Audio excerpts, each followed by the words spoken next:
Hello and welcome to another episode of the Ball Ridden Podcast. As always, I am Frank Sharoni. Today is January 22nd, and we have a national champion of college football. Josh is here. Josh, the Indiana Hoosiers, just like we all thought, are the college football national champions. Yeah, that definitely was what I was thinking preseason. No, I'm kidding. I mean, you would have asked me 4 or 5 months ago, I'd have been like, "You're crazy." But I mean, what a year! We're at a time right now where the Indiana Hoosiers are losing his team in football history. Just won a won a national title. Not That and is, not the losingest anymore. well, yeah, right. Because they, Entered the season the losingest. yeah, I mean, it kind of helps when you win. What's it? 27 games in the last 2 years. So Um, yeah, crazy season for them. Well, yeah, Crazy past 2 years. One. So this episode, it's going to be a little different. We're going to take a peek back at what this season was. Probably make fun of ourselves a little bit or a lot. Go through some takes or opinions we had on the year. It's good to call yourself out as wrong because I mean I think everyone was pretty damn wrong about this season. So we'll look back at stuff we said what happened this season. One, I guess we'll start with Indiana then, the national champions. First question I have for you. This is the third straight year a Big Ten team has won the national championship, correct? yeah, three in a row. So if 3 years ago I gave you a choice to pick those three teams that it were, Indiana's probably the last team you're picking, right? Oh, without a doubt. I mean, I feel like right off the bat you'd have to go obviously Ohio State, well Michigan because you wouldn't know what their team was in 23. Yeah. Um, But I'm saying work from the bottom because like Purdue had a couple years where they were solid. Northwestern's frisky. right. If you would have told me, because like Northwestern's always like a random team that pops in the Big Ten championship. Obviously, Wisconsin. I mean, they haven't really done it under Fickle. It was under Paul, but I mean, still, they're always there. Nebraska, you always feel like they could potentially make a comeback. I think Indiana's dead last. Yeah, I mean, They had that COVID year where they won 5 out of, I think they lost one game, but that year yeah, didn't count really. right. And they also had Penix at quarterback Yeah. there, And but DeBoer. yeah. So yeah, I mean, that's kind of like a wild thing to think about. I mean, I guess you could say like maybe like a Rutgers or Maryland, but either way, like they those are bowl game teams. Those are bowl teams usually. So like I mean, Indiana, you always talked about as a punching bag. So it's crazy. Hell of a story. I don't think you can emphasize enough like how, yeah, like you said, crazy it is. And to go back, first note we'll hit on that I have from our takes or past episodes. You talked about in our preview, or you said just like we predicted Indiana. In our season preview episode, there was not one mention of the word Indiana, Signetti, Hoosiers, Bloomington. We did not say it, Mendoza, nothing. No mention of Indiana. Man. But I'm sure a lot of sports analysts or whatever you want to call ourselves, college football people, I think a lot of people felt the same. Yeah, and that was the tough part. No, it's like that was the tough part though. It's like you see Signetti have a crazy turnaround in the first year, and then then you start thinking to yourself like, all right, like it's a portal. It's like we don't really know what the portal looks like and how fast how can a coach really consistently keep up with this? Because obviously he takes over the team in 1 year, turns it around, and then you're thinking, all right, that 24 team had a lot of seniors on it as well. So he turns around, he goes and grabs a few guys, and all of a sudden they do it again. And now you got to start thinking like, all right, maybe it's not just the portal, and now obviously going forward now, we're going to be talking about Indiana as a perennial powerhouse now until Signetti retires or, croaks because I feel like he's probably going to croak before he retires. Um, but that's the team now. Like you would have asked me even in week like 4 or 5, I would have been like, hell no. I mean, they Old Dominion gave him a game the first game of the season. And I'm Yeah. thinking like, yeah, this team's overrated. But yeah. Yeah, this will take us into our first sound clip we have from past episodes this year. You kind of mentioned Indiana was good, what, 2 years ago? Kind of thought maybe it was a fluky season. Before the year, I found a text message that I sent to someone. I said I will gladly take an Indiana team total under. I believe that was 8.5. That did not hit. But I think you kind of said 2 years ago, very good. Beginning of this year, I still think people had their doubts, even though that they were dominating. But the first game that I think they got everyone's attention and took over, it was Yeah, it was the boys and some burnt orange. the They Illinois they got game. they got they got belt. They were a bad kid that just like painted on the wall or something. Indiana gave them a game, or Indiana just dominated them. But that's the thing though. It's like they had those sparks, but then you turn around, and you look at this season, and it's like, Iowa was a lot better. I mean, I feel like a lot of people that really know the Big Ten knew that Iowa was actually a really solid team this year. I mean, me and you agreed. I mean, we were a minute and 15 seconds away from probably Iowa being in the playoff. Um, if they hold off against Indiana in Kinnick, and then you obviously have a crazy catch for a touchdown against Penn State that Indiana has. So it's like you look at this season, and it's crazy to think that they made every single play that they had to. Yes, it's every big moment, and like Yeah. 75% of the time it was fucking Charlie Becker making the crazy play. Well, That and dude it's is so funny. insane. But like you even think about back to like the semifinal against Oregon, and it's like a lot of people were like, "Wow, like Oregon's gonna get the second chance." They did lose, obviously. Like they lost in Austin, and it was like they kind of got handled earlier in the year. But then everyone's like, "All right, Dante Moore grew a lot. Like Oregon's gonna be good." And the first play of the game is pick six, and it's like wow. Left no doubt, no doubt. Yeah. So it's when you look at like they made like it felt like in every significant situation. Like in my opinion, that first series is probably the biggest tone setter of the Oregon or the biggest play of the Oregon game. I mean, you start off with a pick six, you set the tone like yeah, like we're there, we're here. Uh, so it's like they made every single play when they had to, and they were. It's unbelievable to talk about. I think that's a testament to coaching and building a team and having players ready and all. But let's go back to that Illinois Indiana game. This is a sound clip from the episode that week of me making my pick and basically just spewing bullshit. This is a big game. Looking at the Big Ten, this and the next game we'll talk about, if you can guess what that is. But, there's the top tier in the Big Ten, Ohio State, Penn State, Oregon. And then there's that second tier where if the Big Ten wants a fourth team in the playoff, it's going to come from Illinois, Indiana, Michigan, Nebraska the next game. But this is a huge game in terms of that then, deciding who that second tier of the Big Ten is. Illinois has been tested. They went to Duke and got a huge win. Indiana hasn't played anybody. I personally am not a big fan of Indiana. I don't trust Mendoza. I think Illinois is a better team top to bottom. I really like Illinois' defense. I trust their defense to be the main reason they win this game. And then their quarterback, Luke Altmaier, he takes care of the football. He makes smart plays to where he won't hurt them enough. All right, it cut off a little bit there at the end. But Illinois' defense gave up 63 points in a 63-10 loss. It's crazy how much has changed since that game. Like I said, that was the point where everyone kind of said, all right, this team's legit. The line in there, I don't trust Mendoza, is just hilarious. I can't. That's so bad. I mean, it's tough though, because like I honestly though it's like could anyone have trusted Mendoza in that scenario up to that point? Because at Cal, like at Cal they were I don't even know what bowl they went to, and they had that team was pretty solid. Like when you think about the players that team had transferred out, like it's pretty solid, but like they weren't like amazing. They were an okay ACC team, so it's like when you trust, I personally, I mean, I just watched Fernando Mendoza win what 16 games.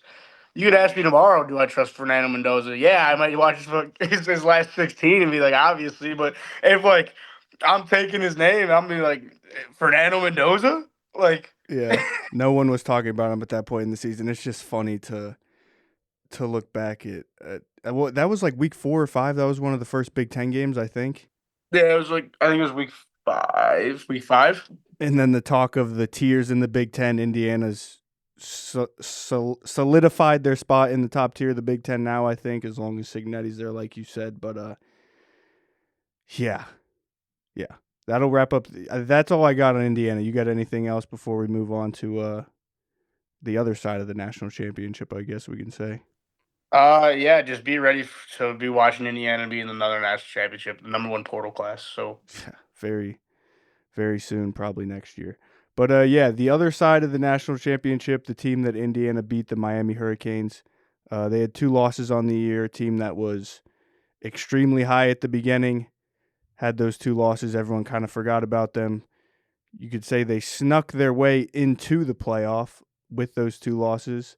A lot of people didn't think they were going to make it, and one of those people being myself. So here's another clip of me. This one's bad. This one's bad. This one's really bad. This is a clip of me talking about Miami and awarding them the most disappointing team during our midseason awards. Hey, I thought with mine, I thought I was going a little bit out of the box because I didn't want to beat a dead horse. LSU and Penn State have done their time and taken their beating. I went with Miami, Florida. Now, yeah, technically, they're still probably alive for the playoff. Yeah, they can make the AC championship. A lot of people are making an argument for an at-large bid. But I think if you look at how they started the season, how we viewed them, 3-4 weeks ago? I mean, we were putting them in the category. It was Ohio State, Miami, Indiana. I mean, yeah, they were, and that was it. Those yeah, were the national champions. exactly. And now they're on the outside looking in. And the most disappointing part is it's the same thing it's been the past 2-3 years. Yeah, so that one cut off. They're all cutting off a little bit early, but I basically just said that's the same thing that Miami's done, sold themselves short, and obviously they turned it around and I think proved every bit that they were a national championship worthy team with the way they came back in that Indiana game. But a shout out to you in that clip for what we said: Ohio State, Indiana, Miami were the 3 national champs at the beginning of the season, and I think that proved itself with how those 2 teams played on Monday night, and then Ohio State basically being the only other team that competed with Indiana at the end of this season. Yeah, I just want to say a counterpoint back to what we were saying earlier in the year too. We were very big. I think part of it, another one of those teams that we talked about was elite was Texas A&M early on in the year, and I guess like everyone was like, oh, of course Texas A&M would lose the first round of the playoff after going. They win 11 straight. They lose to Texas the last week of the season, and they lose a back-to-back game against their first playoff game. But like, I think it's fair to say as a counterpoint, like Texas A&M was a solid team. They probably should have beaten Miami in that game if Marcel Reed doesn't throw a pick down at the goal line. Um, so it's like maybe it's a testament to how A&M could be another solid team again next year. And you got to feel better for them that Miami was able to go into Ohio State and beat them, and then they beat Ole Miss obviously on the last second touchdown. They were 40 yards away from a national championship. So It's crazy.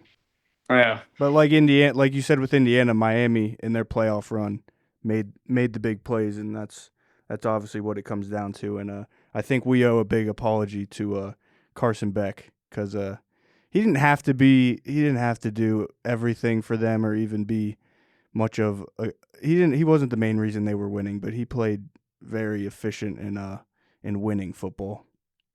yeah. The he did exactly what he needed to do for Miami to win games, and that was not turn the ball over and make a throw every so often, and rely on your 2 studs and Fletcher and I'm blanking Bain, Tony, offense, Tony. Malachi Yeah, Tony, yeah, yeah. yeah. When you got those Um, weapons around you. Yeah, so I mean, it helps, but he, I'll take it back though. I was not big on Carson Beck, but I will say he did prove a lot in the playoff run. Yeah, for sure. All right, and with that A&M point, provides a good segue into our preseason conference champion and sleeper team from each conference, which our conference champions were pretty bad. Our sleeper teams were pretty good.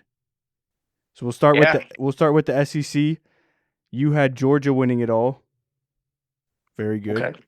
You Okay. had Ole Miss as a sleeper team. Very good. I like it. I had LSU. Very bad. I had Texas A&M. So I think SEC we actually nailed pretty accurately. Other than LSU, I was very high on LSU. Maybe we should translate this to the Southeastern podcast instead of the ball ridden. Because clearly we know the SEC. We know the And SEC us, up and we down. can we can we can bring Feinbaum on here. And we'll talk to him. All right, next to the Big Ten. We both picked the same conference champion. Do you remember who it was? We pick Ohio State. No. Oh, Penn State. Yeah, we were pretty Yeah, adamant on this one. yeah. And obviously, Penn State had a very embarrassing season. And I'm going to play this clip here of us, kind of praising Penn State and talking about their matchup against Oregon before everything fell apart.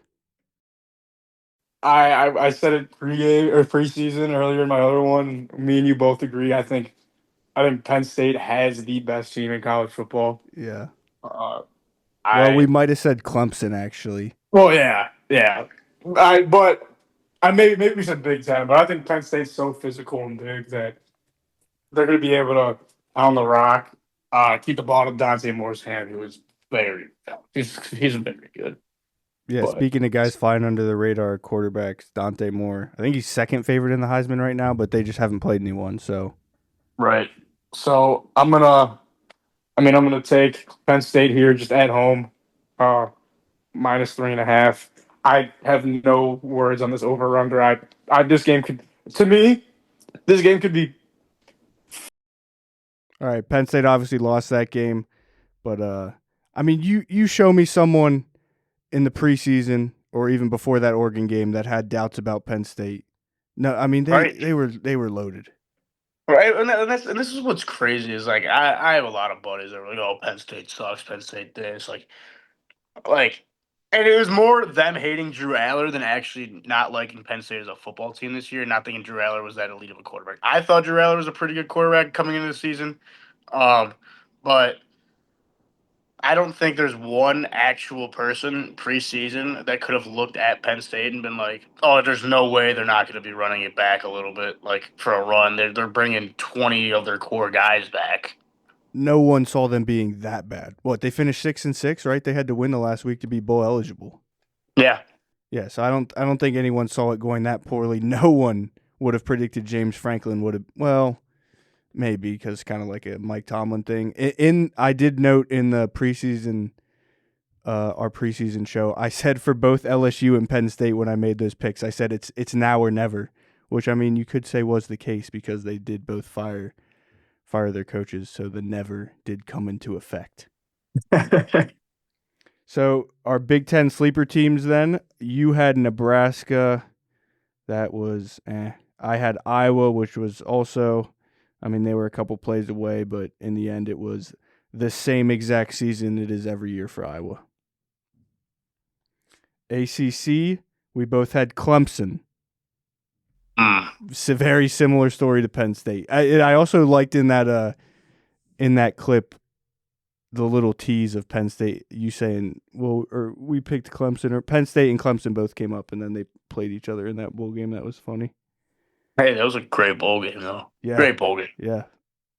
Our sleepers from the ACC then, you had Pitt, which had good legs there for a while until the last, 2 weeks? 2 weeks they hit the stretch of Louisville, Notre Dame, Miami, and I think Well, they beat just Louisville. Notre Dame, Miami, they got smoked. Yeah, because they beat Louisville, right? Yeah.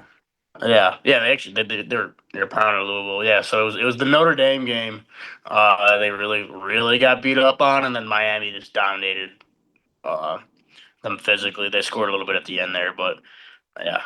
And then my sleeper was Georgia Tech, which was a kind of. I mean, they had a really good year, but what they were undefeated before that Pitt game, and still no one was talking about them. It felt like they had no real shot of making the playoff if they didn't win the ACC. But a really good season, and that was both of our over win total from the preseason episode, over 7.5. So we hit that. Both hit our overs with Georgia Tech.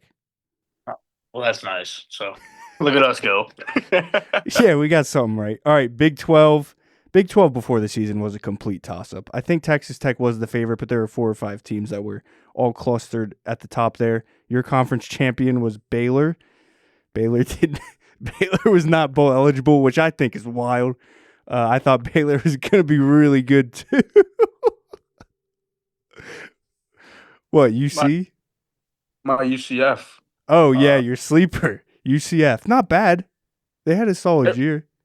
I actually was surprised. They were kind of like, I feel like that's a team this year that wasn't really talked about like at all. No. And it's kind of what Scott Frost needed. I know I'm kind of skipping over the Baylor take because It's the Big 12. They weren't great. It's the Big 12. But no, UCF was a team I felt like at one point this year. I mean, I don't even like what they even finish. That's what I'm looking up right now. But I remember game 1 they were in a battle with Jacksonville State. Yeah, they went like 10 to 6 or something like that. And they finished 5-7.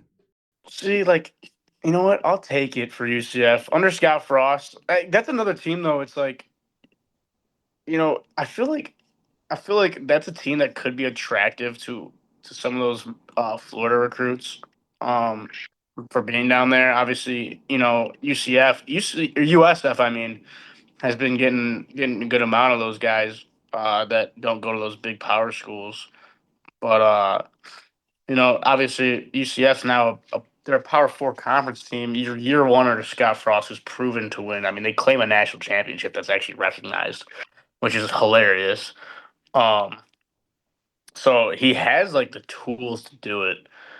My biggest question to him is like, because obviously the Big 12 has such big turnover every single year, and it's so hard to stay consistent. I can't see Texas Tech going away in especially with you see their schedule next year. Yeah. Oh, they should not lose. No. So I can't see a team like Texas Tech going away, especially now that you've taken a team like Utah and kind of dismantled it without their head coach. But with that NIL fund and everything, it's going to be hard. And the biggest thing is going to be like, because the Big 12 every year, we're going to go in every single year. We're going to have Texas Tech at like plus 100 odds, and every other team is going to be plus 700. And we have no idea what's going to happen. And you could pick a straw and pick who's going to win each week. So it's going to be how can he turn that over? And I do think Scott Frost has a chance at UCF again to make them really solid. Yeah, I do think they can compete. On the contrary to a team like Cincinnati, where I feel like they kind of maxed out at a point, I think UCF is a program with Frost and the right people that could actually become something. But yeah, UCF was your sleeper pick, which was probably not as bad as mine. I took West Virginia with Rich Rod in the Big 12, along with Utah as my conference champion, which didn't hit either. One quote I had from you when we were picking the Big 12, you said, "I can tell you who's not going to win it, and that is Houston." You were correct. You were very correct. They didn't win. You know what? They didn't win it. You were correct, but you said Houston is horrendous. And I would say if there's one team, if you look at teams that could say, all right, we had a very successful year for not making the playoff, Houston's probably at the top of that list. They won 10 games with Willie Fritz in his, I think it's second year, but I think Houston was very happy with 10 wins, and they weren't horrendous, but they did not win the Big 12. No, but I mean that's a team though. Like I feel like in Houston, you're obviously in a metroplex. I feel like you can become a dominant team also.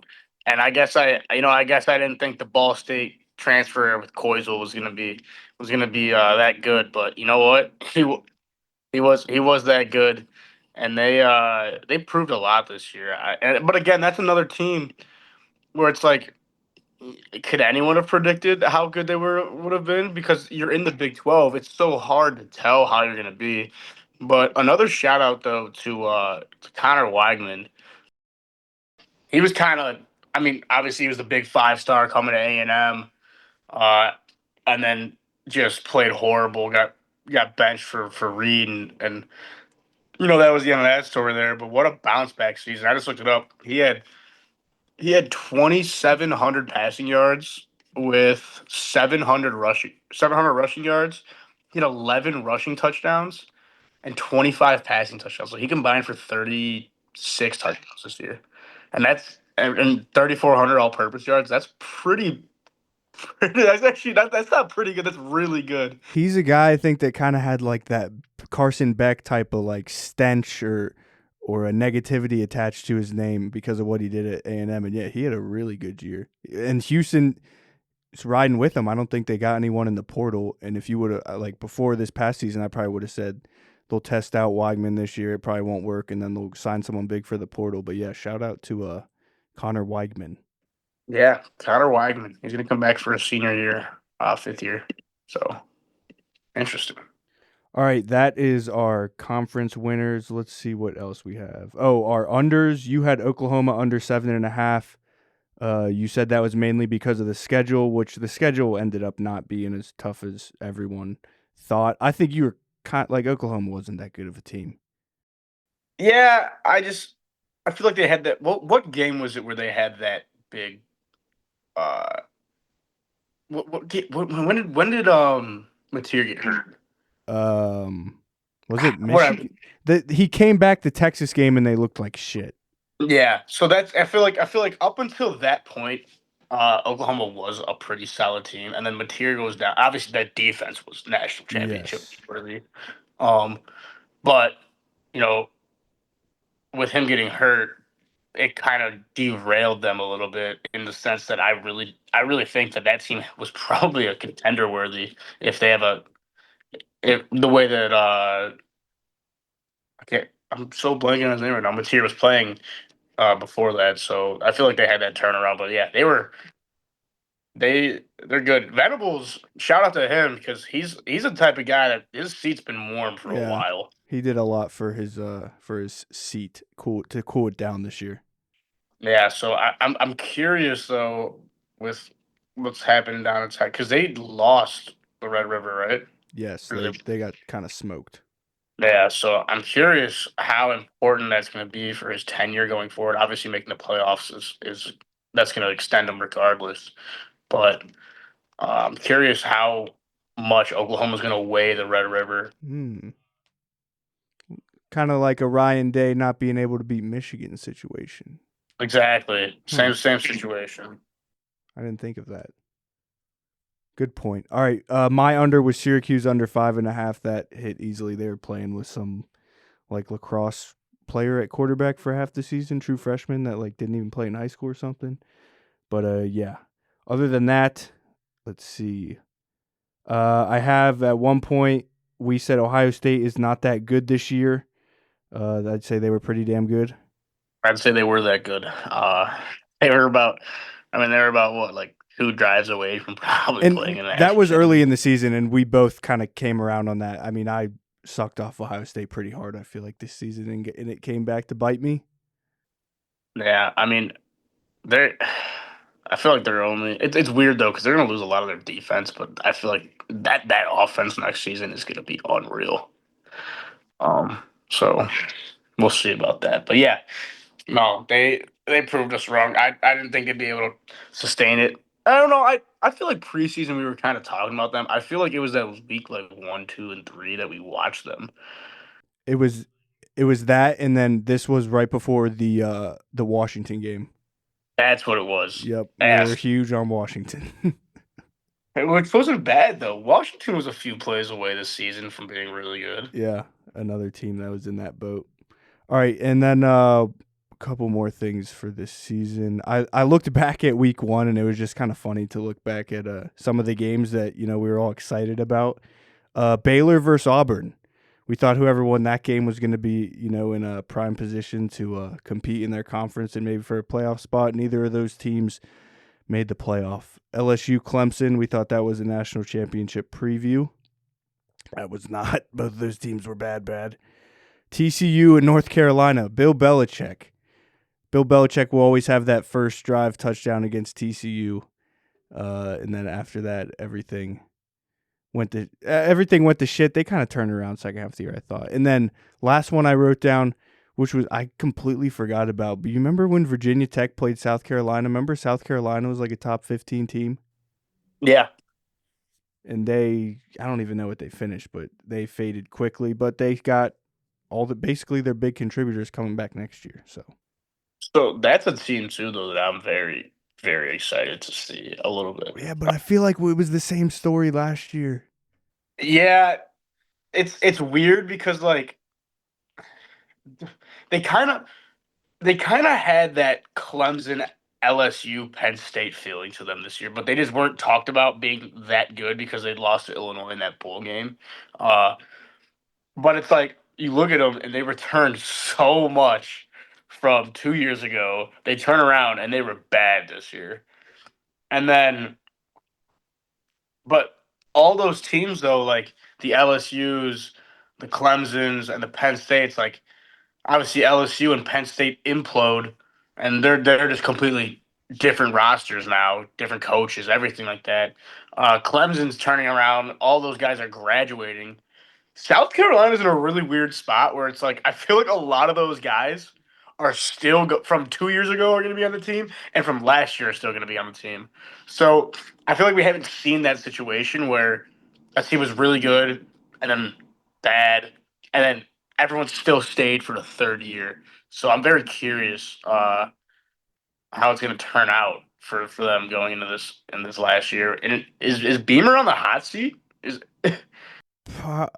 Well, there was talks of him like leaving possibly this year, but that was just for Virginia Tech. I will say though, do you know who they hired as OC? No, I don't. Kendall Briles from TCU. I like that. Really? I like that. See, that's a good pick for a guy like Lenora Sellers. He knows. So, I mean, yeah, it's gonna be interesting. I mean, another one that I'm kind of curious about. That's also gonna be in that like South Carolina type of team This pool. guy wants to just do the whole 2026 season preview right now. No. I'm just saying. I just got to get it in. Kansas State. Oh, but I can't do the Avery Johnson again. I can't do it again. I told can't do you. it again. I told you preseason. I told you can't. preseason. I wasn't big on them, but I'm very interested in how and what they return and retaining Avery Johnson. And So it's gonna be interesting. Klein is the head coach now. I can't do Avery Johnson again, but I'm gonna do DeMond again. So yeah, one of those guys has to pan out, right? You know what? What you don't have to do someone again. Why don't you hop on someone new going to a new team, like a guy that was a former Big Ten quarterback that decided to jump to a lower. We're gonna get to this later. All right, next I just wrote down some of the biggest storylines or happenings, some funny things that you may have forgot from this past year's. Chime in if you got anything or any comments on them. First one, just Bill Belichick and everything that happened in UNC. We kind of already hit on that. Him and Jordan, kind of surprising at one point. We didn't know if he would still be there, but he is, and it's been kind of quiet there, which is probably for the better. Next one, I had UAB, one of their players stabbing teammate at a breakfast the day of the game. Probably one of the wildest stories in college football that maybe didn't get talked about as much because it's UAB. That's what I was about to say. It's like I feel like that one kind of got swept like right under the rug because like it was pregame that like the news came out. And then everyone was like, wait, what the hell? What do you mean a guy just stabbed his teammate? And then it's like the game happened, and then that was it. Yeah. Like imagine that happening at it probably wouldn't happen at a big program because, probably got better character players there, guys that wouldn't do that. But imagine that happening at like Ohio State before a game. Yeah. It's like, I mean, your coach is probably an oppressor with the AD every single day of the week that week. So it's crazy to think about that actually happened, but just nuts. Next, I have just Lane and Sharon. Both of their situations basically consumed all of sports media for Lane for weeks. Sharon, though, his whole thing had us for a couple days there. Diego Pavia, probably it's his last year, right? Has he officially announced that he's gone? He hasn't officially announced, but I know earlier in the year he said that he wasn't planning on his plan was not to return. Yeah, but I guess sorry, go ahead. no, I guess it kind of turns out. I guess it's gonna work out a little bit better for him though, where he might get picked up a little bit earlier because of how many quarterbacks aren't going. Obviously, Dante Moore not going. If you're a team like the Raiders or something like that, obviously your fan base wants a quarterback off the bat. You want to take Fernando Mendoza. But like a team like the Jets or something like that, if you draft guys in those first few rounds, they even have they even have I don't even know if they have first round picks this year, but you can draft guys in those first few rounds that could help a quarterback that you want to take in the next year's draft and take a guy like Pavi in the fourth round. So it could be an interesting thing for him, where he could potentially see him getting drafted higher than everyone would have thought. Yeah, that's a good point. I didn't think about that. I mean, I don't even know if you think I could see someone falling in love with him in like a Taysom Hill type of position or something. Yeah, I don't think he's as good of an athlete though, or he doesn't have the size. But right. I feel like what you're gonna have to get over is he's weird because he's not in the Baker Mayfield, Manziel type of type of situation where those guys were generational coming out of college. But it's like he's a very good player, but he kind of has the same personality as those two. So it's like, do you kind of really want to? You really want that on your roster? It kind of reminds me he's of a like winner. If you're an he is a organization winner. like the Jets or someone that hasn't won, I mean, that's the type of guys you want in your locker room, I think. It is, and then that's the thing. It's like he will bring a winning attitude. Because he's kind of a douchebag, which I guess when you want that arrogance though, going in. Like obviously Baker's talking shit right now on Twitter about Kevin Stefanski and getting to beat him two times a year now. So um, it's gonna be interesting what goes on with him. I mean maybe we see him with the St. Louis Battlehawks. Battlehawks. Yeah. I mean that's if the UFL wants to grow, that's the perfect type of guy to go after. But they'd probably have to come after him with some money that they do not have. Yeah, exactly. So it'll be interesting. I can't imagine he comes back. It'd be his 8th year. So Yeah, I don't think he wants to. It's probably just his lawyer trying to prove a point or something. right. All right, last two I got. Jerry Neuheisel. He took over college football there for a couple weeks, even though he wasn't the head coach at the time. He was the interim offensive coordinator. And then last one, the shirtless fans. I think that kind of it was cool and funny at first, but then once everyone started doing it, I thought it got kind of stupid. Yeah, it was the first. What was the first game? Oklahoma State started it. That's what it was. I don't know. There was one school that did it like 2 or 3 years ago though, and I want to say it was Indiana. I can't be sure though, because I don't know if they would have enough people at the games to create a large congregation like that. It was kind of cooler though with like the Oklahoma States, and even if it would have been Indiana, because like half the stadium was empty, so that's why it kind of worked out because they were able to build a section. I feel like it got so big and so trendy that like you were seeing teams do it that have 60,000 people at their game in a Exactly. stadium that seats 62,000. So it's like not as cool, but it Exactly. was That's why I got tired of it. yeah, it was funny in those situations where it's like all Penn fans are doing it that are at the game. So All right, we'll finish off with this for the past season before we turn the page to next season.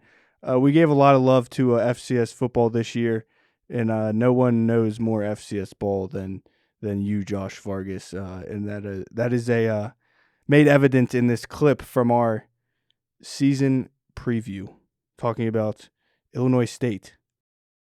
When you look at their schedule, I mean, even though they open up against an FCS opponent, it's Illinois State. Illinois State is a top 5 FCS team coming into the season. I think they Really? handle them. Yeah, they're Are a you good joking? football team. No, Missouri Valley. The Missouri Valley, they have them rated very high. Have they ever been good at football? Or like A couple of years. you identifying Illinois State? We were talking about Oklahoma, I think, who had them. Me and probably a lot of other people. Well, I knew they had a team, but I did not know Illinois State was good like that. And they obviously went on to the national championship and lost. So props to you for that one.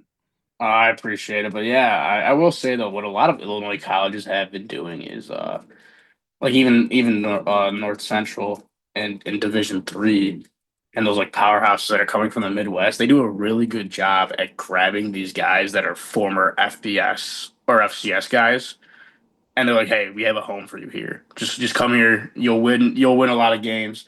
So that's what they've been doing, and you can see it really works out for them. Obviously, it panned out for Illinois State this year. They had probably the most improbable. Actually, if you talk about Division I as a whole, probably the two most improbable stories in sports history happening back to back. But yeah, Illinois State had one of the most improbable runs. Obviously, Indiana, we knew they were very good, but after like week 7 or 8, Illinois State entering the playoffs at 8-4 and making the national championship was one of the craziest things ever. And they were, I mean, they were right there. They should have won the national championship if they come down to a few different decisions at the end of the game or a few plays go their way. But yeah, um, so they Illinois has done a really good job. I feel like the Midwest teams as a whole. Have you seen the list of the national champions and where they come from? FCS. Um, well, in general, across all divisions, they're Well, all yeah, coming from the Midwest. the Indiana, Michigan, Ohio State circle. It's all within like a 300 or 200-mile radius. That's pretty Yeah, crazy. and then the Illinois has a. I don't really know how the JUCO works. It's like NJCAA, like D3. Their College of DuPage, which is one of the ones up in Illinois, they won the Natty in their division too. So it's like kind of weird, and they get a lot of D1 bounce backs too. So it's it's kind of bizarre that you're seeing that up here more in the Midwest than you are anywhere else. I don't know if it's happening. Maybe they're just hitting on more guys up here, but I think it's evident when you look at the national champions over the last 2 seasons. They're kind of it's shifting, and football is played in the Midwest. All right. Well, did you see Saban said like you used to NIL and paying players changed everything because you used to the only way you could get someone to come up north or to the Midwest would be to pay them because no one wants to come up to this weather or whatever. I mean, he's got a good point, but Feinbaum admitted it. He said Big Ten is the best conference. Yeah, it's interesting because when you look at the Big Ten, you have it's more of it's obviously known for academics. Um, so it's kind of funny, and actually Miami's a very good academic school as well. Um, so it's like when you look at teams like that, and you compare it to the SEC, which really is just Vanderbilt, which is now flourishing in the NIL era, which is kind of really funny. Uh, Investing in academics has seemed to really, Hmm. really pan out because you have more and more people that are probably high profile jobs coming out, and maybe in turn, it's that's part of the reason why a lot of these teams are popping in. I mean, think about Illinois. Illinois is a really, really good school too, and Illinois sports in general is never, outside of their 1 or 2 random years every 30 years that they get in basketball, and back in football in like 2002. um you know that's another school where it's like in basketball you're expecting a Big Ten championship every year, and then you're going to lose in the second round of the tournament. And then in football, now it's actually a solid team. So it's an interesting conversation to have. Is academics really the front runner of everything? That is a fascinating point, and to that point, I'll leave. We'll end with this. I think Northwestern football might be up to something. You know, don't I get think me. they might be. I think they Don't might get be. me salivating about. I'm trying to copy the Stephen A. Smith thing there. But yeah, as much as a lot of people hate it, I love Aiden Childs. He's a good quarterback, though. You got to think about it, though. He is going to play his fourth season of college football, 3 years as a starter. Um, they're getting an OC. I thought we were leaving Aiden Childs in 2025. Nah, not when he throws for 3,000 and we're all wearing purple, Oh, purple God. and black.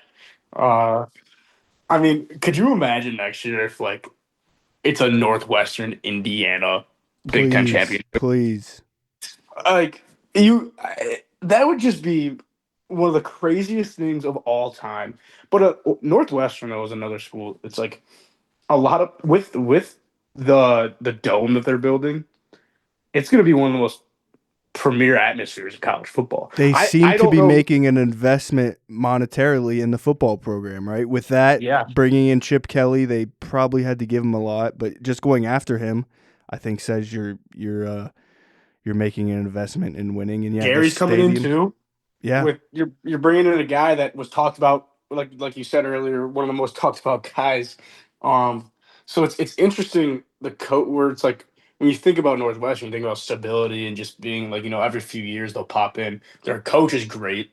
Uh, Fitzgerald obviously stabilized that program for a long time, but they were never they had their 2-3 years where they were really good. Um,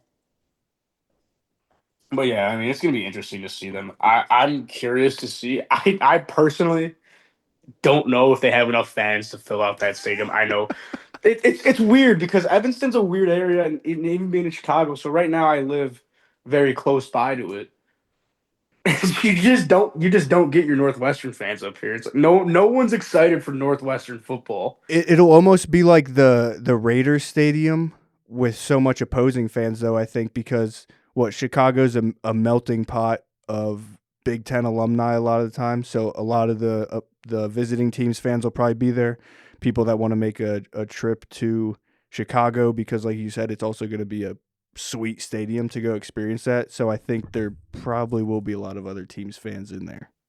Yeah, so maybe they looked at it as what you said, a possible investment where it's like, your first 2-3 years is gonna suck, because like you might get your own, you might have a lot of fans coming in that are making a lot of noise, and it's gonna be loud in your own home stadium. But then again, you bring in recruits, and they see 40,000 people in your stadium, and it's packed because it's gonna be one of the nicest like domes in the history of the game. Uh, yeah, it'll be interesting to see how they pan out. And again, another academics. It's what it is. What it Are we is. just the number one Northwestern football podcast? You know, maybe I got to bring out my buddies AJ and Sean Oh to, yeah. to solidify That used to it. be my team in NCAA 14. I was always Northwestern. Kane Coulter, Trevor Simeon, Yeah, they were loaded. yeah, they were fun. They were always a really fun team under Pat Fitzgerald. Yeah. Which counterpoint? Michigan State. How are they going to be in All Sparty? right, that's enough. That's enough. Let's stop. Let's stop. We'll officially close the page on last season, and we can start looking ahead to next year a little bit now.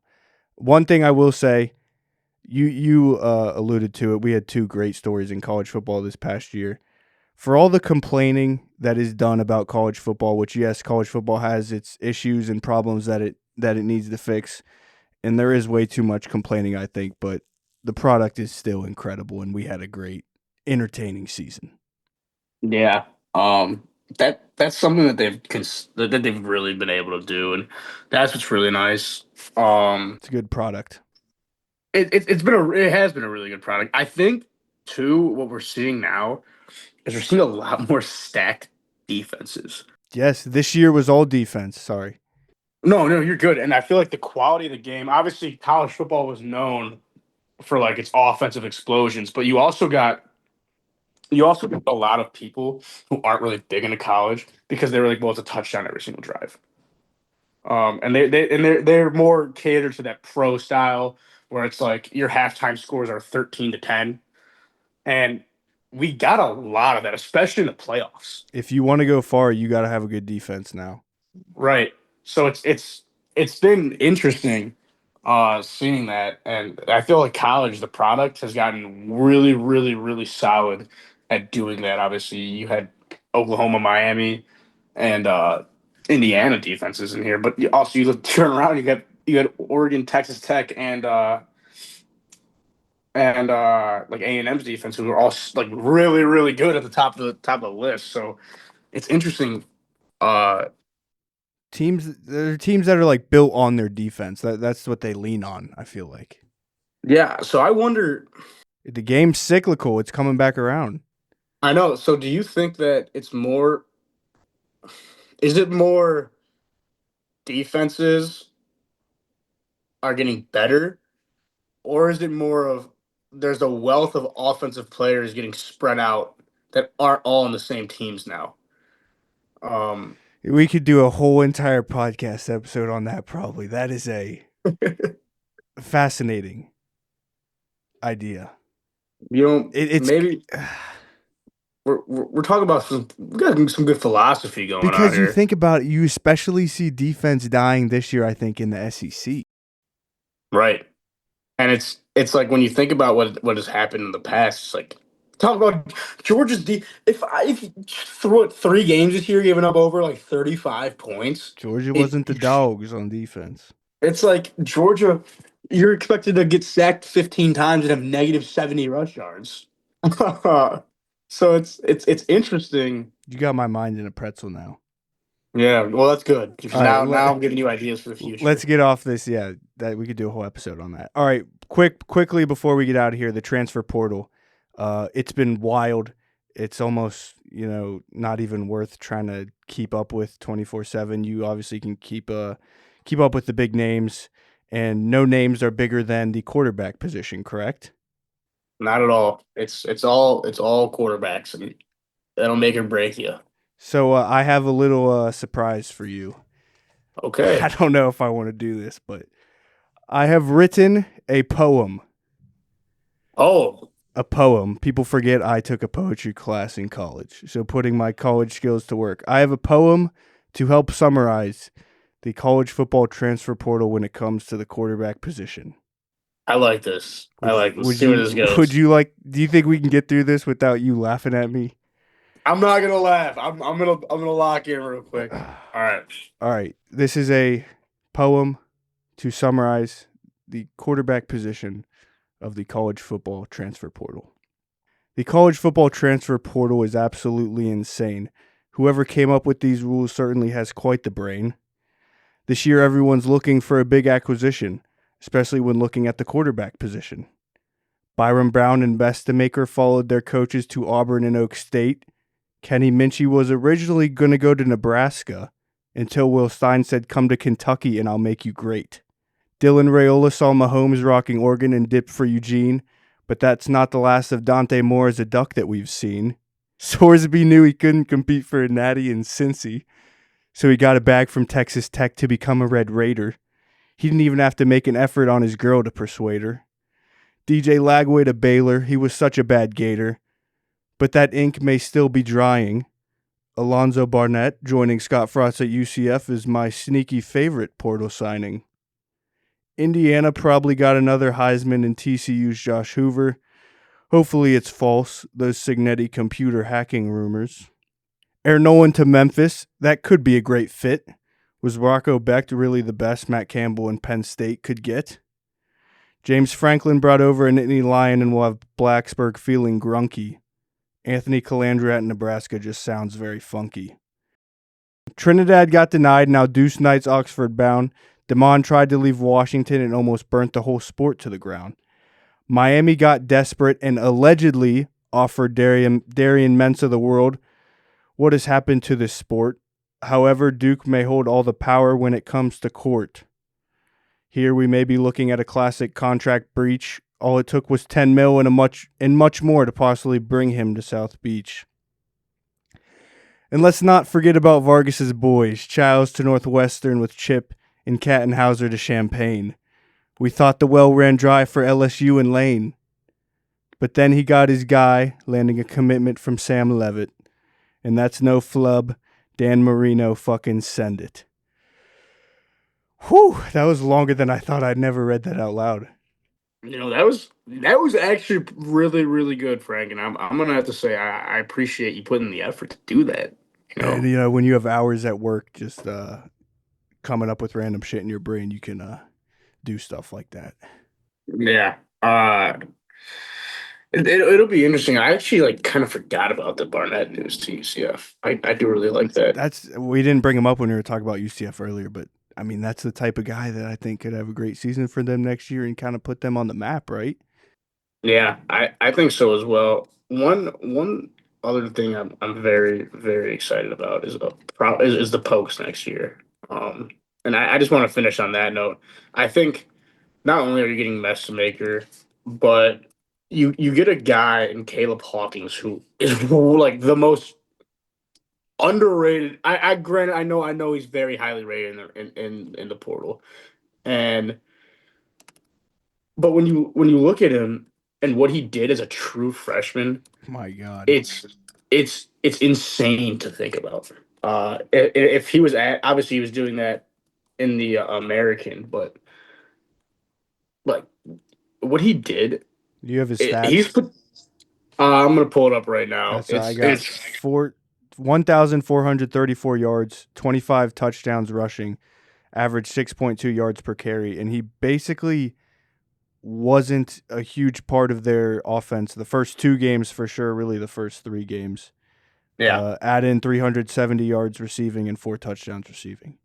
yeah, and that's on top of 0 fumbles. Yeah. None, not a single one. And everyone thought of North Texas as just slinging the ball with Maker. Right. So it's like you really think about it, he ran for 1,400 yards in like basically 10-ish games.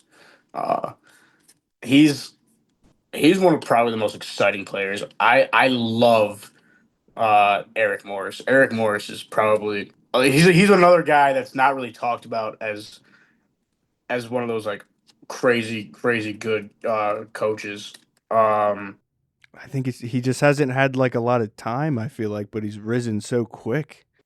Well, and like when you look at him though, he had what do you have? He had Cam Ward, and then Carnett You Ward. can go way back.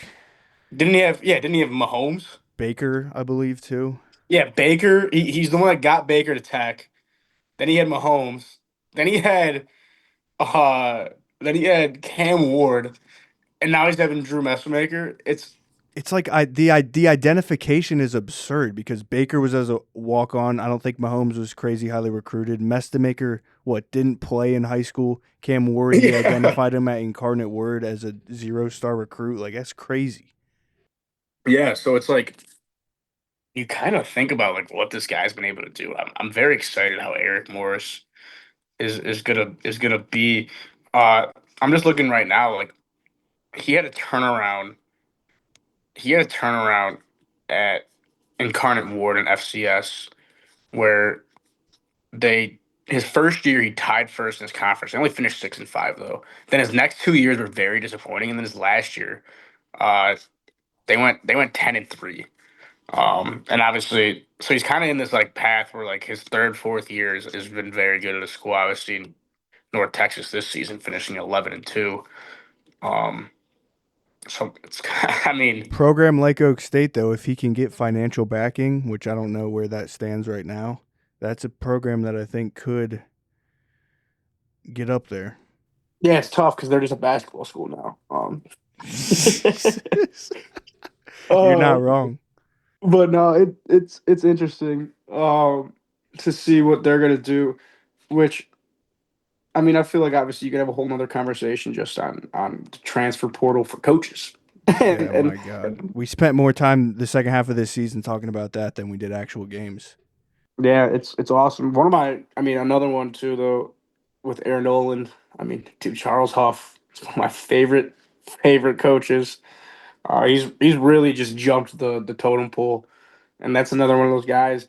That's one of those guys though in the Saban Tree.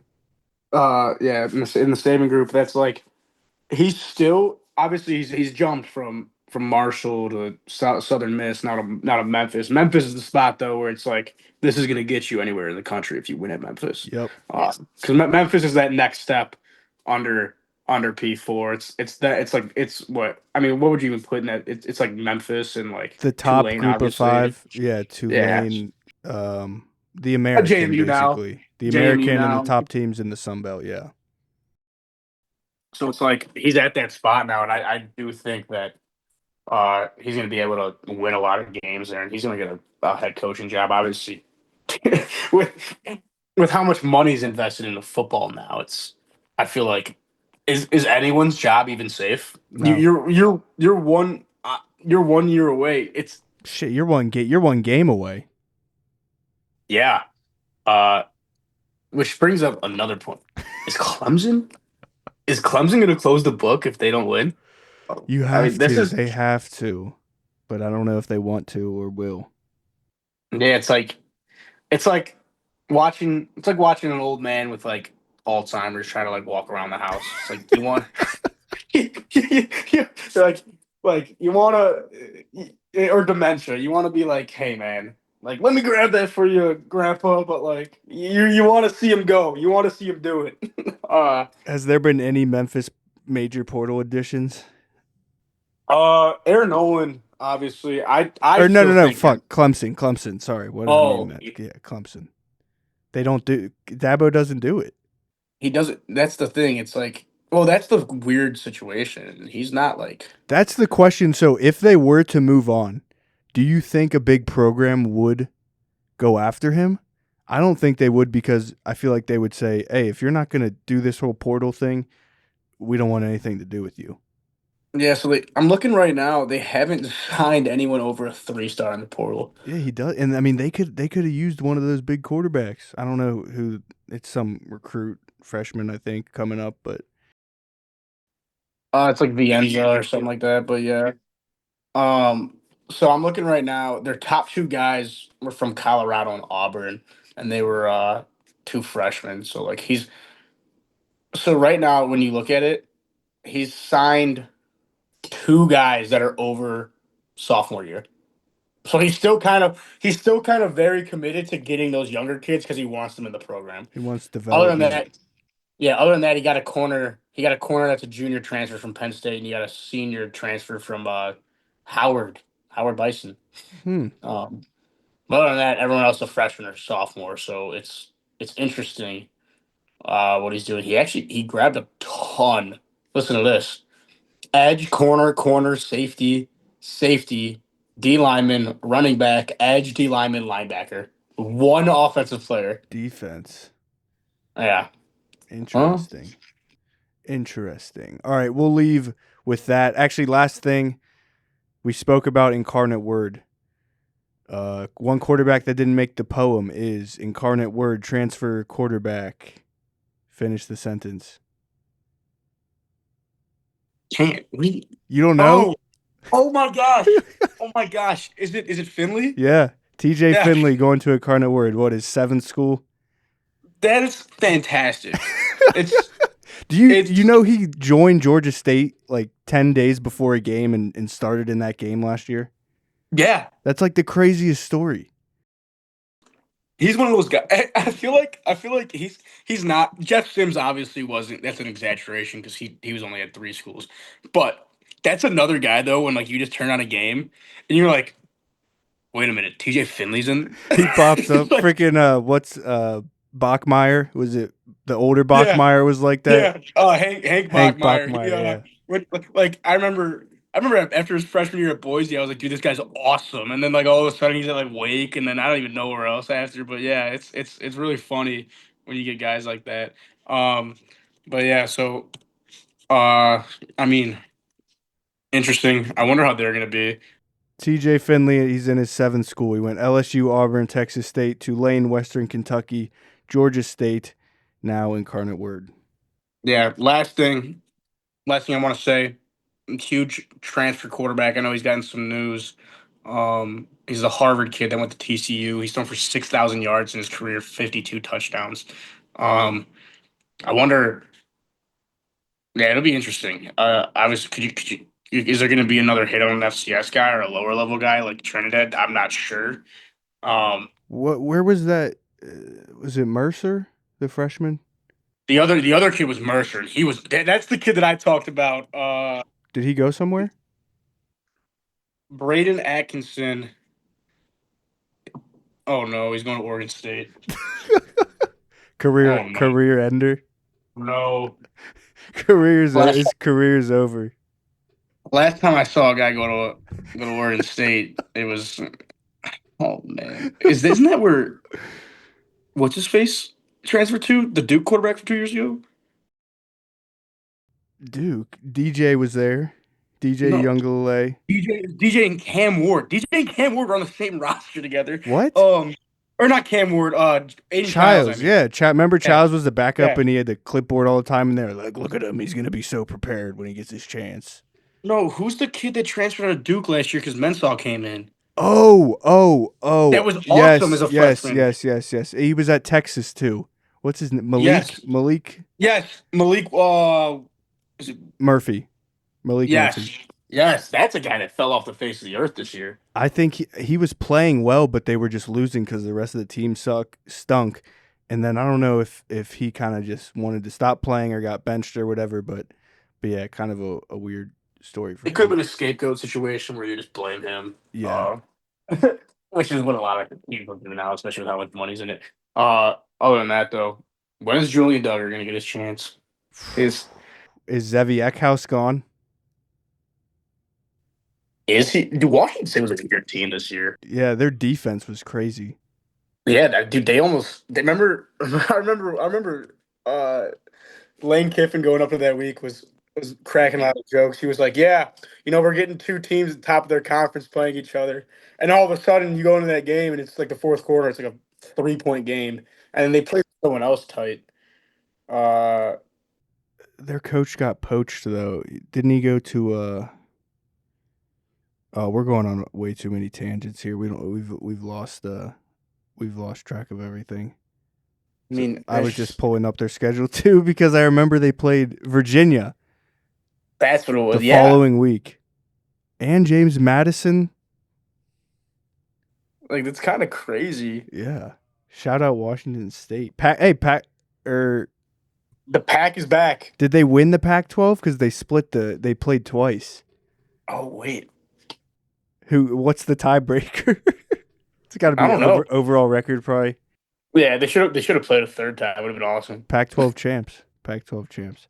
All right, that's enough tangents for this episode. We'll get out of here. The Pack is back. Julian Duggar, by the way, is still at Washington State. He did not enter.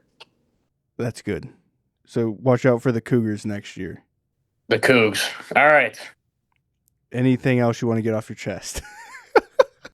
No, I think we hit maybe every aspect of the sport ever. Yeah, you guys basically got, if you're listening to this, an inside look to what you would hear if you sat in like our living room in college in the middle of college football season.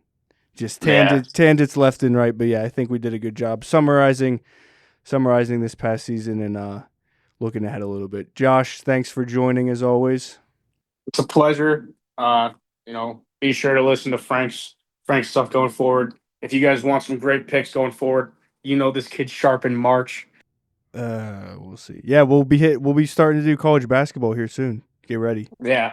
I love that. I love the transition that all the fake fans do, where now they start paying attention. Real diehards were locked in the first week of November. UMass Lowell in Vermont playing tonight. I know. Actually, they started. It's about to start. Yeah. All right, let's get out of here. All right, I got to go watch some ball. Thanks for listening, everyone. Peace.